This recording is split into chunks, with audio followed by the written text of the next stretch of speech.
Mesdames et messieurs, bonsoir et bienvenue à cette session d'information dont nous débutons par cette nouvelle. Le verdict de la cour militaire de Kinshasa Gombe est tombé ce jeudi 8 août 2024 à la prison militaire de Ndolo.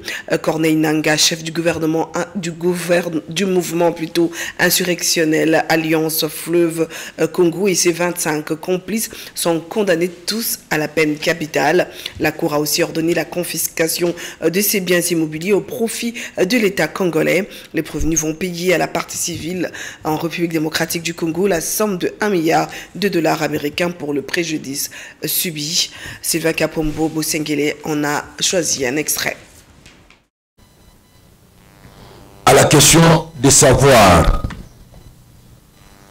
si le prévenu Nkuba Chebanda est coupable des infractions de trahison et de participation au mouvement insurrectionnel mis à sa charge, la Cour militaire de Kinshasa Gombe, à la majorité des voix de ses membres, répond oui pour les deux préventions. À la question de savoir s'il y a lieu de retenir en sa faveur des circonstances atténuantes, la majorité des voix de ses membres, la Cour militaire de Kinshasa Gombe, répond non.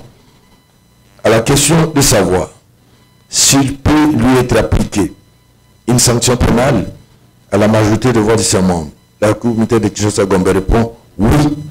En conséquence, les condamne à la peine de mort pour participation au mouvement insurrectionnel, à la peine de mort pour trahison, faisant application de l'article 7 du Code pénal militaire, retient l'unique peine la plus forte, soit la peine de mort. Confirme sa détention. Pour le prévenu Corneille Nangaa Yebelo, à la question de savoir s'il peut lui être appliqué une sanction pénale, à la majorité des voix de ses membres, la communauté de Kinshasa Gombe répond oui. En conséquence, les condamne par défaut à la peine de mort, à la participation au mouvement insurrectionnel, par défaut à la peine de mort pour crime de guerre, et enfin par défaut à la peine de mort pour trahison.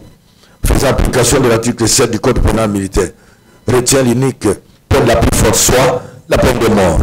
Ordonne son arrestation immédiate.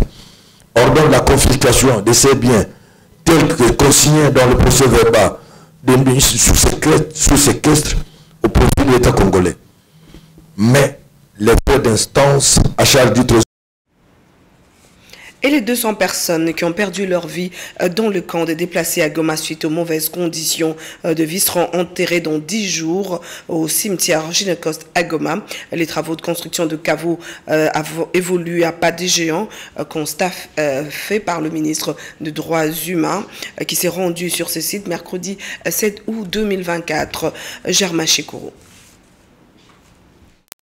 10 jours après la construction des caveaux, à dater de ce mercredi 7 août 2024, le gouvernement central va fixer les jours de la cérémonie de l'enterrement de 280 personnes qui sont décédées dans des cas de déplacés suite aux mauvaises conditions de vie. Précision faite par la ministre nationale des Droits humains qui s'est rendue sur ce cimetière à Kibati afin de s'imprégner de l'évolution de construction des caveaux.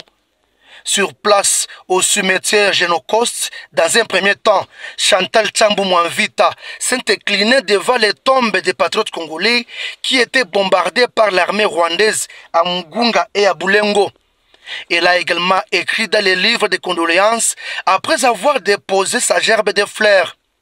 À la deuxième étape, la ministre nationale des Droits humains a fait quelques pas de marche pour atteindre l'espace où la construction des caveaux s'effectue successivement avec le terrassement de l'allée qui sépare les tombes. Les maçons sont à pied d'œuvre pour l'achèvement de ces travaux qui interviennent après 10 jours. La ministre s'est dit satisfaite des beaux déroulements des travaux. Je suis venu juste visiter, regarder comment les travaux se font.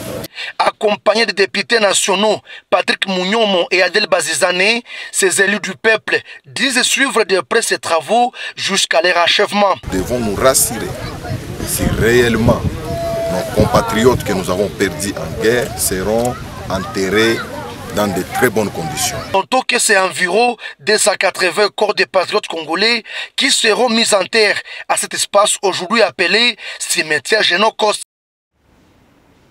Résurgence de M23 entre rivalité régionale, politique des donateurs et blocage du processus de paix.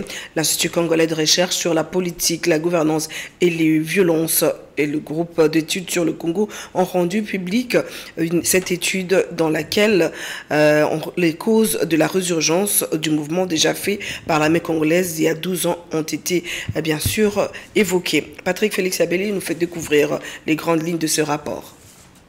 Soutient que le facteur le plus important de la résurgence du M23 était initialement la relation tendue entre le gouvernement ougandais et rwandais. Ebouteli, un centre de recherche du groupe d'études sur le Congo, GEC, rappelle qu'en 2021, Kinshasa et Kampala ont mis sur pied des partenariats économiques et sécuritaires. Cela a dû contribuer à donner à Kigali le sentiment d'être marginalisé dans la région et voir ses intérêts menacés. Ce sentiment d'isolement n'a été l'un des plus principaux moteurs de son soutien aux rebelles du M23. Cela contrairement au récit du gouvernement rwandais et du M23, affirmant que la rébellion est apparue en réponse au soutien du gouvernement congolais au FDLR et à la violence et aux discriminations contre les Tutsis. Ces rapports de Bouteli suggèrent que ces dynamiques sont davantage des conséquences que des causes de la résurgence du M23. Il n'y a guère que des preuves d'une recrudescence des violences anti-Tutsis au Nord Kivu avant la résurgence de ces mouvements rebelles. Par ailleurs, la montée en puissance de ces mouvements renforcés des tensions ethniques et des discriminations, plus qui ne les a pas empêchés. Sur terrain diplomatique, le processus de Nairobi a été confronté à une contradiction fondamentale entre les intérêts des États participants. Tandis que le processus de Luanda impulsé par l'Union africaine a récemment permis d'obtenir un cessez-le-feu, il a fait peu de progrès vers une résolution durable de la crise pour l'instant. Sachez aussi que la stratégie activée par la première ministre Judith Tuluka a payé car Kinshasa va enfin pouvoir organiser en 2025 le 22e forum AGOA qui instaure les échanges commerciaux entre les États-Unis d'Amérique et l'Afrique subsaharienne. La République démocratique du Congo mise sur 21 filières du secteur agricole et 5 du domaine de mines avec espoir de plus gagner. Eric Izami. Son équipe, le ministre du Commerce extérieur Julien Paluku Kahongya est de cette race. Ici, il est revenu rendre compte à la première ministre Judith Tuluka que la RDC va organiser en 2025 la 22e édition du Forum de coopération commerciale et économique entre les États-Unis d'Amérique et l'Afrique subsaharienne, Forum AGOA à Kinshasa. La RDC mise sur 21 filières du secteur agricole et 5 du domaine minier pour les échanges commerciaux et la stratégie mise en place par la première ministre Judith Tuluka va payer. Ainsi donc, les partenaires américains et les partenaires congolais vont devoir établir une sorte de cadre de collaboration dans les secteurs que nous avons définis, parce que je suis allé avec la stratégie nationale AGOA qui définit 21 filières du secteur agricole et 5 filières du secteur minier qui vont faire l'objet des échanges entre les secteurs américains et les secteurs congolais. Après son retrait en 2010, la RDC a réintégré en 2020 le Forum AGOA et estime que le volume d'échanges commerciaux avec les États-Unis d'Amérique pourra quitter de 600 millions de dollars américains à 3 milliards. Notre réintégration au sein de l'AGOA en 2020 va nous permettre de passer de 600 millions à 3 milliards de dollars comme volume des échanges entre la RDC et les États-Unis, ce qui va renforcer notre balance commerciale, c'est-à-dire la différence entre les importations et les exportations. Sur instruction de la première ministre Judith Tuluka, une séance de travail doit être organisée avec tous les partenaires de la Fédération des entreprises du Congo, FEC, pour renverser la donne, plus exporter que d'importer. Parce que lorsqu'on importe beaucoup de biens, c'est la sortie des devises qui fragilise notre économie. Kinshasa a-t-elle à ce jour la capacité d'accueillir un tel événement? La ville de Kinshasa a plus de 5 hôtels 5 étoiles avec la capacité de plus de 1000 chambres VIP, c'est déjà important parce que le nombre de personnes qui vont loger à Kinshasa se situe autour de 1000 personnes. Nous avons un aéroport qui en fait accueille 10 compagnies aériennes, ça veut dire le transport vers Kinshasa ne va pas poser problème. Nous avons des espaces touristiques, je crois que les gens vont découvrir l'un des plus grands fleuves du monde qui est le fleuve Congo avec un débit de 50 000 mètres cubes d'eau par seconde. Au-delà de cela, nous prévoyons faire visiter les participants à certaines provinces qui sont considérées comme des provinces touristiques. La stratégie développée par la première ministre Judith Suminwa Tuluka a permis à la RDC de rafler l'organisation de cette rencontre du monde de commerce extérieur face à 3 pays africains, le Rwanda, l'île Maurice et le Nigeria. Le président de l'Assemblée nationale, Vital Kamerhe, a rendu visite au chef de l'État pour s'enquérir de son état de santé après son séjour médical en Belgique. Il en a profité pour faire le tour d'horizon de la situation dans le pays. Ces propos ont été recueillis pour vous par Rafat Kachunga. Nous devons rendre grâce à Dieu. J'ai trouvé le président en forme puisqu'il voulait m'enquérir d'abord sur la situation de sa santé ici. En tant que président de l'Assemblée nationale, je voudrais rassurer le peuple congolais que notre chef se porte très bien. Au-delà de cette évidence, le chef de l'État et le président de l'Assemblée nationale ont fait le tour d'horizon des questions d'actualité. De la situation sécuritaire du pays à la vie sociale, rien n'a été oublié. Des pistes de solutions ont été envisagées. En ce qui concerne la sécurité, avec le président de la République, nous avons convenu que c'est lui le garant au terme de l'article 69 de notre Constitution de faire une évaluation régulière de la situation sur le terrain. L'Assemblée nationale en tant qu'autorité budgétaire, le gouvernement en tant qu'institution qui gère la République au quotidien, le président de la République en tant que chef de l'exécutif, les responsables des cours et tribunaux, c'est-à-dire le pouvoir judiciaire, et s'il est chez, on peut inviter les ministres, vice-premier ministre de la Défense, vice-premier ministre de la Justice, vice-premier ministre de l'économie, vice-premier ministre de l'intérêt sécuritaire et affaires coutumières, selon le problème à traiter. Parce que le président de la République, tout le monde le sait, il n'a pas lésiné sur les moyens. Il a recruté les hommes et il les a formés. Il les a lotis des équipements pour faire face à cette guerre qu'on nous a imposée. Parce que nous ne sommes pas des vents à guerre. Nous n'avons jamais traversé la frontière qui nous sépare avec le Rwanda, ni la frontière qui nous sépare avec l'Ouganda. Nous voulons la paix, et la paix sur l'ensemble de la région des Grandes Lacs. Ceci dit, le président voudrait une transparence totale dans la gestion et des fonds, non seulement au niveau de l'armée, mais au niveau de toutes les autres institutions. Plus rien ne sera comme avant. Nous avons abordé l'éternel problème de l'inflation et du taux d'échange. La solution à ce problème de l'inflation et de la perte de valeur de notre monnaie réside dans la non-production. Or, nous avons un programme de transformation de notre économie, de la diversification de notre économie. Et il est temps que l'on puisse lancer ce programme et en faire le suivi. Et le président a dit, et il met en garde tous les grossistes qui pratiquent des prix fantaisistes. Ils auront des surprises parce que le contrôle va être rigoureux. Il y aura des brigades économiques. Par la même occasion, le président de la République a fait part de sa consternation à la suite du décès du Mwami Kabaré. Le chef de l'État a chargé l'honorable Vital Kamerhe à le représenter aux funérailles de ce grand notable du Grand Kivu et présenter ses condoléances à la population de Bukavu.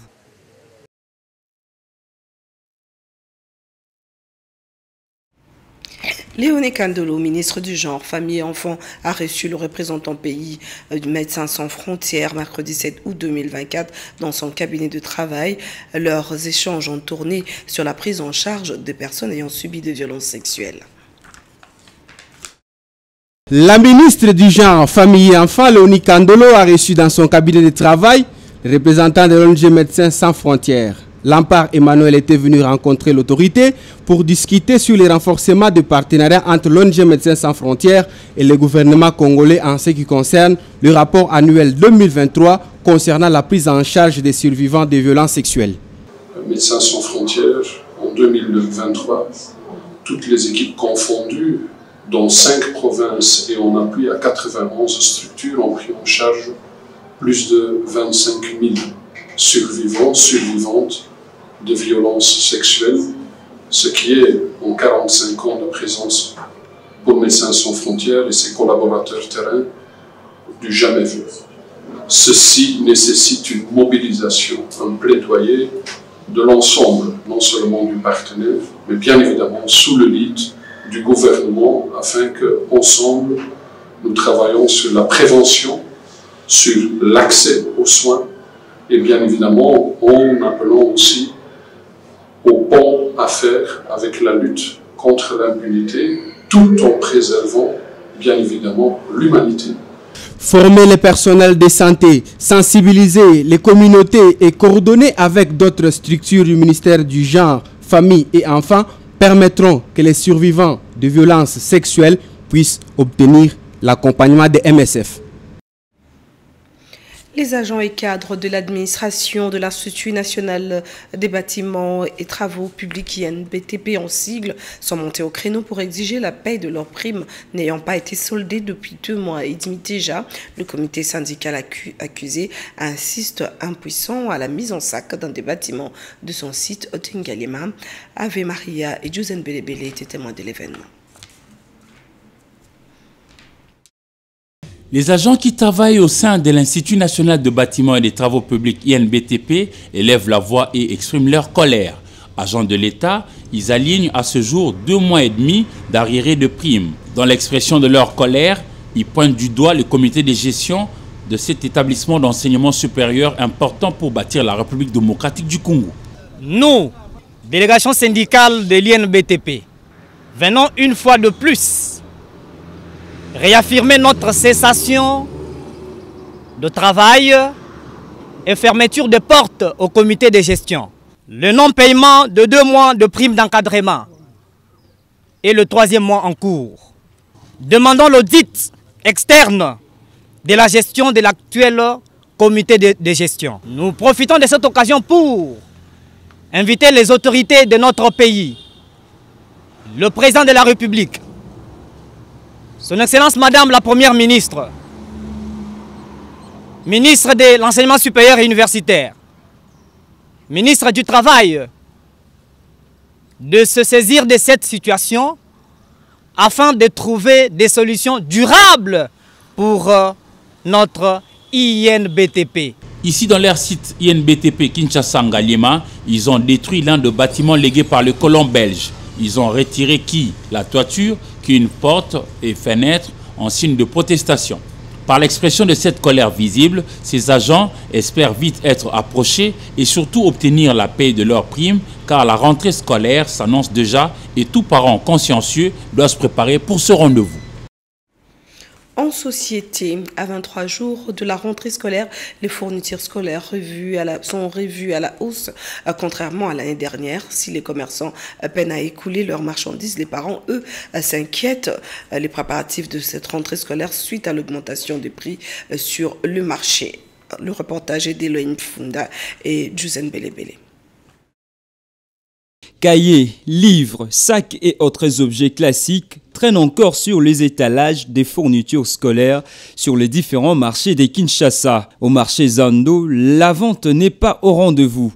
Alors que la rentrée scolaire est prévue pour le 2 septembre prochain, cette situation inquiète de nombreux commerçants, causée à la suite de la majoration des prix des objets classiques. Nous n'avons jamais vu une telle chose. Il n'y a pas de vente. Nous sommes étonnés de ce qui se passe. C'est comme s'il n'y a pas rentrée scolaire. La plupart des gens, les clients n'achètent pas. Ils ne s'arrêtent que pour prendre connaissance du prix. Ensuite, ils s'en aillent. Ça ne fonctionne normalement pas. Tout ce que nous souhaitons, c'est qu'il y ait stabilisation du taux d'échange, car nous achetons très cher, Nous sommes donc obligés de vendre aussi cher. Puisqu'il faut préparer cette rentrée scolaire, la situation angoisse beaucoup les parents.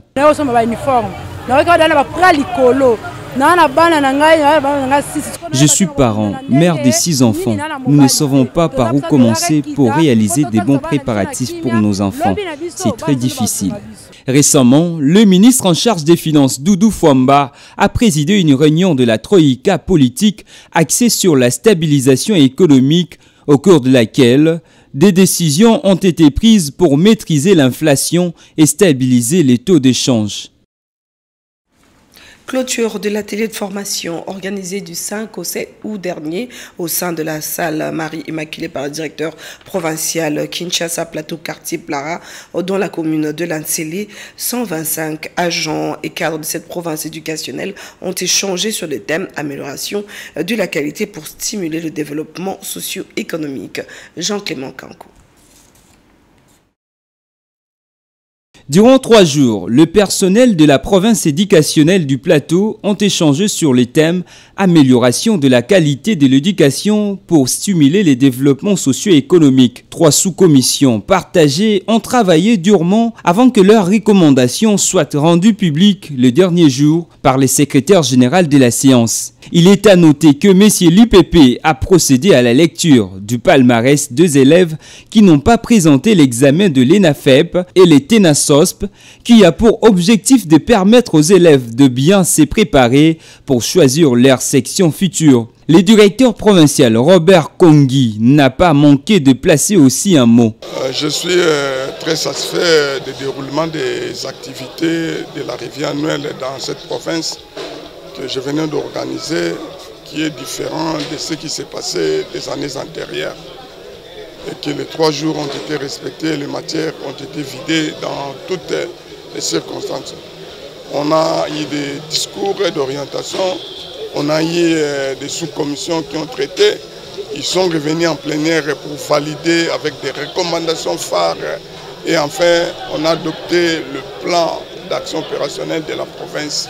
Le ministre provincial de l'Éducation et Nouvelle Citoyenneté, M. Jeannot Canon Larose, a trouvé mieux de commencer sa visite dans la province éducationnelle. Comprenez que, vous l'avez bien dit, le soleil s'élève à Kin Plateau. Et bien, il fallait que j'en profite aussi, parce qu'aujourd'hui, je suis à la tête du ministère provincial de l'Éducation et Nouvelle Citoyenneté. Il faut que je me donne aussi la chance de me lever là où le soleil s'élève. Signalons que les agents et cadres de la province éducationnelle du Plateau ont été satisfaits du déroulement de cet atelier dans leur province éducationnelle. Créé à l'initiative du Fonds international pour la protection des animaux en 2002, dans le but d'encourager les propriétaires des chats à les célébrer et à prendre soin de ces animaux de compagnie. La journée mondiale du chat célébrée ce 8 août 2024 n'offre pas un décor intéressant sur la relation qu'il y a entre les hommes et les chats en République démocratique du Congo. Le reportage est de Fofana Moukoubi. Le monde entier commémore ce jeudi 8 août 2024 le chat domestique. Comme animal de compagnie méritant une certaine observation, en RDC, cet animal est, particulièrement à Kinshasa, dans une situation tout autre. À ce jour, le chat n'est apprécié par un bon nombre de jeunes qu'en raison de sa viande devenue comestible.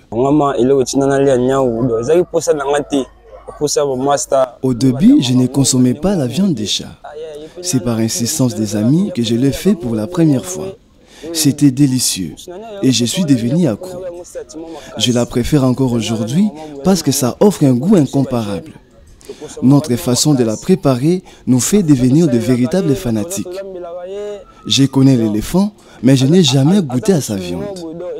Le chat par contre, je sais que si je le prépare avec la moimbe, le feuille de basilic, le persil et plusieurs autres épices, c'est plus que du poulet. Si en Asie, en Amérique ou sous d'autres cieux, le chat vit une parfaite amitié avec les hommes, dans certains pays, à l'instar de la RDC, il est sujet à consommation quotidienne.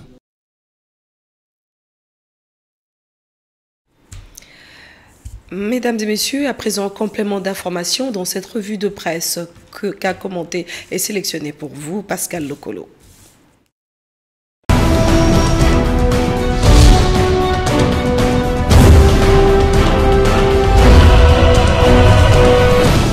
Bonsoir et bienvenue en cette revue de presse. Alors que Fachi déclare avoir du mal à tendre la main en ses opposants, les évêques catholiques réitèrent les rappels à la cohésion nationale, rapporte Forum des As. Dans un communiqué de presse signé par Monseigneur Donatien Cholet, chapelet de sa sainteté, le pape et secrétaire général de la SECO, l'épiscopat congolais insiste sur la nécessité de renforcer la cohésion nationale afin de décourager les alliances avec les prédateurs étrangers pour des problèmes que nous pouvons régler à l'éternel. Les journaux pensent que la légion saute vite aux yeux. La diligence avec laquelle ce communiqué de l'ANSECO a été élaboré surprend par sa coïncidence avec la déclaration du président de la République depuis Bruxelles. Félix Tshisekedi a en effet déclaré la difficulté qu'il a à tendre la main à ses principaux opposants qui ne se montraient pas flexibles au dialogue.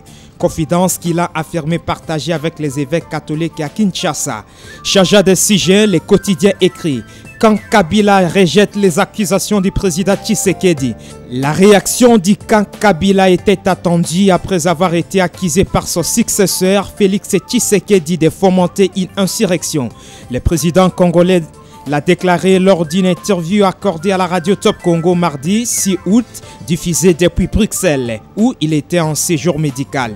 Accusation rejetée par la porte-parole de Joseph Kabila, Barbara Nzimbi. Les journaux précisent que c'est au cadre de la famille politique de Joseph Kabila qualifie de distraction les propos de Félix Tshisekedi. Durant tout son mandat, le président Tshisekedi a excellé dans l'art d'accuser les autres.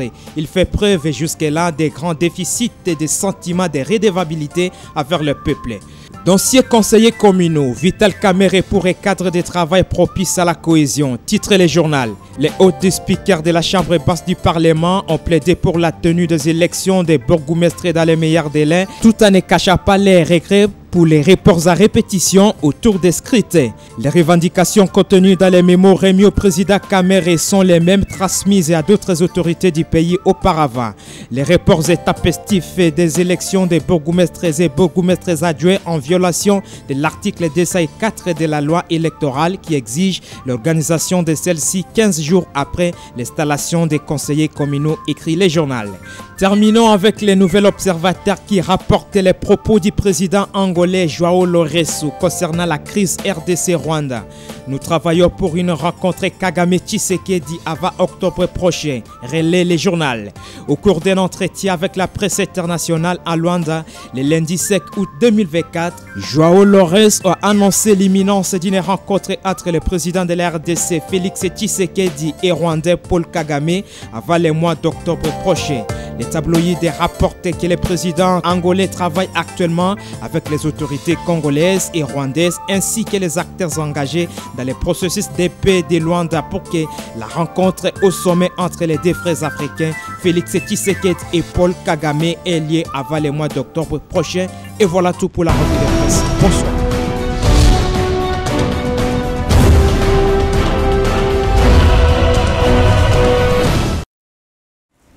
Voilà, mesdames et messieurs, c'est par ici que nous mettons terme à cette session d'information. Merci à vous de nous avoir suivis. Bonne suite de programme sur votre chaîne.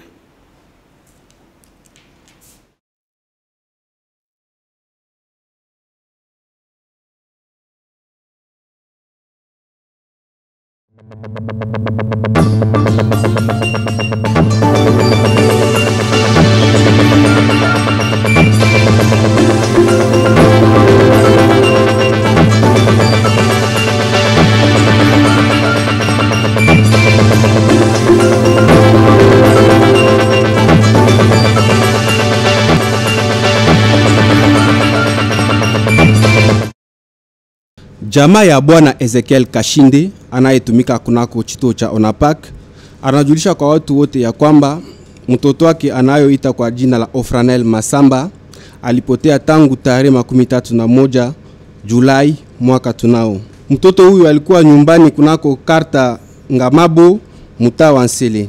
Mwenye atakayeona mtoto anakuwa na zawadi na apashe kuita kwa hii namba 081 0007588 011534058.